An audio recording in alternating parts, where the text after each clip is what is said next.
this genuinely is a quick tutorial, not a quick tutorial but a basic tutorial.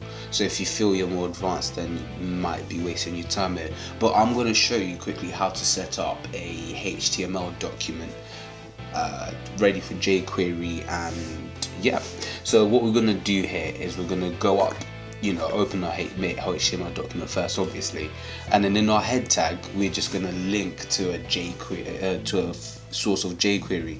Now what I do is I link straight to the one from jQuery, so that I always have the latest one. However, the problem with this is new implementations of the code may then render sites when they get old to become useless, like happened to me, for instance, when they stopped supporting certain functions. But then again, you should always think of building your website to be future proof. Yeah, so what we're going to do is we're going to link to that. We open the script tag, and I'm going to tell the browser what kind of script it is. So we're going to go to type, and we're going to go to text JavaScript, and then we're going to link to it, and that will be the source tag, and the source is http code.jquery.com/jquery latest.js, that is.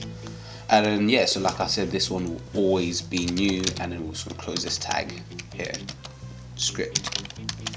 Now this is all well and good, however, the main component of any website is the CSS file that comes along with it.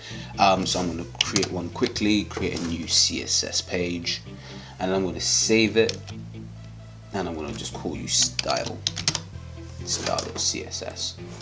and then we're going to go up to here, and we're going to do a link this time, not a source, a link, and then the type once again. This is text CSS, rel is style sheet, and href. Because it's in the same location, all we need to do is we just need to type in style.css, and we close this tag there. Oh, sorry, I meant to show you that. Just keep a notice of that, because that's another thing. If you're a beginner, you should know different tags end differently. For instance, if I was doing an image tag, I wouldn't close it the same way as I closed this. For instance, you see I've started a div down here. A div would be closed like that. However, an image tag will be closed like that. So that's one thing you're gonna have to keep when you do advance. But yeah, that's just the basic of what we're doing here. And obviously, you're gonna name your document something, so I'm gonna call it example. And yeah, so that's really the basics. What you're also gonna need is you're also gonna need a JavaScript file for your own site. So we're gonna call this, open a new one, I'm gonna call you example as well.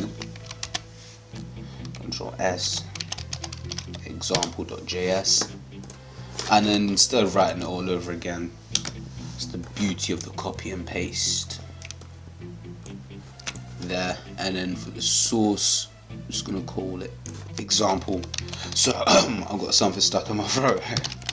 Example.js, and well, that is basically a very basic way to set up the document. In the next tutorial, I'm just gonna go more into the JavaScript side of things. So yeah, as usual, thanks very much for watching this short tutorial.